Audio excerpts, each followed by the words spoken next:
Hey everybody, what's up and welcome back to the channel. Lionheart here on my alt account. Cowardly Cub is a Town Hall 10 working its way through the ranks. You know, never rushed, but still pretty early on in the Town Hall 10.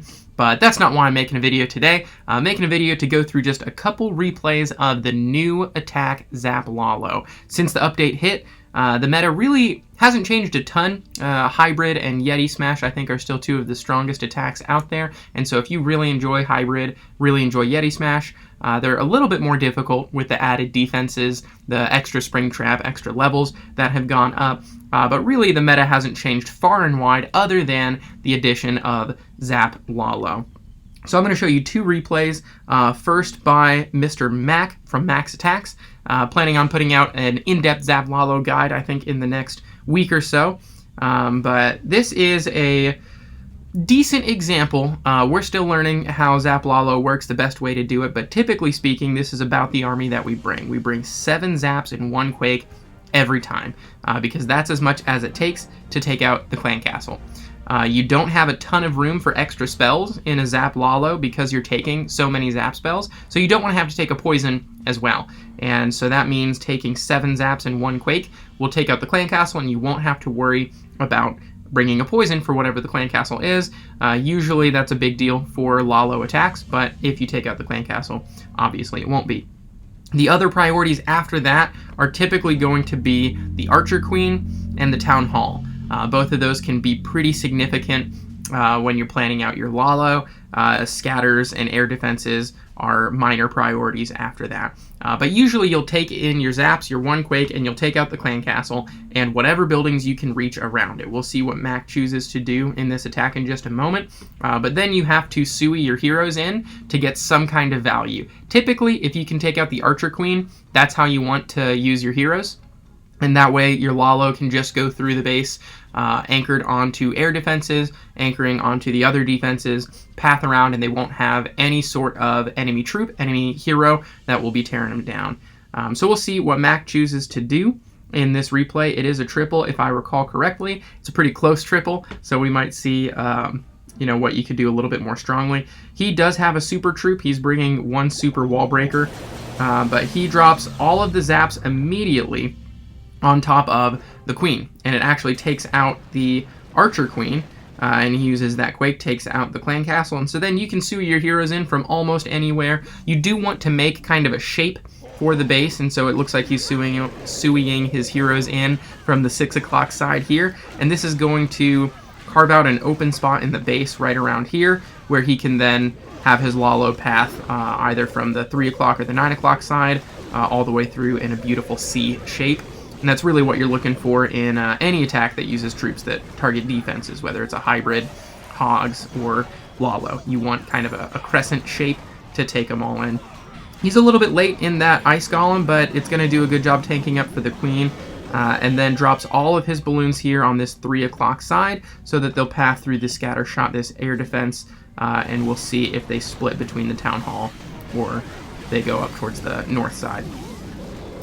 He does bring a blimp to this attack. You can bring a slammer if your heroes can sui the Town Hall, but typically what my clan's finding out as we're experimenting with the Zap Lalo is that it's always better to bring the blimp, really guarantee that you get the Town Hall with it. Bringing 3 hastes and 1 rage is the remaining spell slots for this, and it looks like his army is split pretty nicely, actually. A good chunk going to that top side, and he dropped his champ pretty late into the attack, you know, halfway through. Last troop that he drops other than cleanup is his champ here on the back end, and that's going to serve to be pretty valuable, as we'll see in the cleanup. He saves his warden ability. They're dealing with that sweeper, which is a little inconvenient, but the haste over the Town Hall, warden ability for it. The Town Hall goes down, and then we see that his balloons are going through, taking out not quite the rest of the buildings. That scatter and the eagle kind of took down the main pack, but he still has his champ and his warden. And they managed to take down the last couple of defenses, and he's got enough cleanup troops to go through and take everything else out. So this attack, even if you're not guaranteeing a triple with it, you're definitely going to get a high percent 2-star. If you're taking a blimp into the attack and using your rage just right, making sure you take out the clan castle, making sure you take out the Archer Queen, then you're always going to pretty much guarantee yourself a high percent 2-star. We'll look at Aknar's. I like his replay maybe a little bit better because it shows just how important it is to take out the clan castle. If you look at this type of base, you see the eagle next to both scatter shots. You see both sweepers in zap range of infernos, and you can be tempted to take a zap spell into different areas of the base besides the clan castle, but we'll see what Aknar chooses to do is, spoiler, is going to take out the clan castle, and then he's going to sui his heroes in, pretty similarly to what Mac did in his replay. Now, Aknar's zap spells didn't actually take out the enemy queen, even though the zaps were pretty close. There's a good info on Reddit right now, actually, that has a graph about when zap will take out, what buildings around it, the tile radius and range. We'll put a video out soon that really illustrates the zap spell more thoroughly, but for this one, wanted to just throw some replays out. He puts his sui heroes in on top of the queen because the queen was not taken out. Make sure that they take out the queen first. And then it's not quite the crescent shape that we're looking for. It's not a super deep cut into the base, but you can see that they'll take a path, southwards towards the eagle artillery, maybe getting caught up in the town hall on the way through. But he drops a couple hounds, saves one. You don't want to drop all 3 of your hounds at once. They'll get ahead of your army pretty quickly. He's got 14 balloons left to drop. He took 2 rages and 1 haste. Kind of a preference issue there. I prefer the hastes personally, but can't argue against a triple. And he drops the rest of his army about now. You don't want to stagger it too long, but you definitely want to make sure that you are dropping things, saving some of your balloons to drop further on into the base.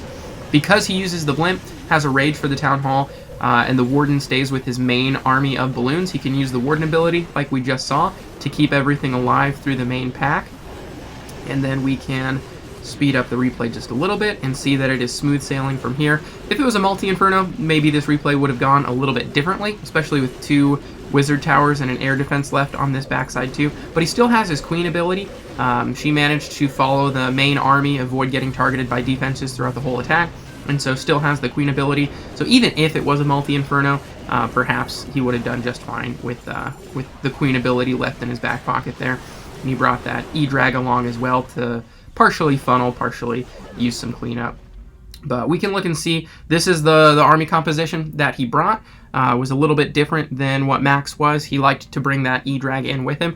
But that's the cool thing about Zap Lalo, is that there are just tons and tons of different ways of doing it, little variations, ways to get value that other attacks, you don't see quite as often, and really is now one of the strongest attacks in the meta. I still think Yeti Smash and Hybrid are as good as they ever have been, but Zap Lalo is creeping in situationally to be, just as strong in that S tier as the other 2. So we'll be putting together some more comprehensive guides like we do on this channel to come out hopefully pretty soon here, but wanted to share those couple of replays with you in case you've been trying with Zap Lalo and maybe struggling with it a little bit. That's how Mac does it. That's how Aknar does it. And soon you'll see how I do it. This is Lionheart, and hope you have a good day. We'll see you in the next video.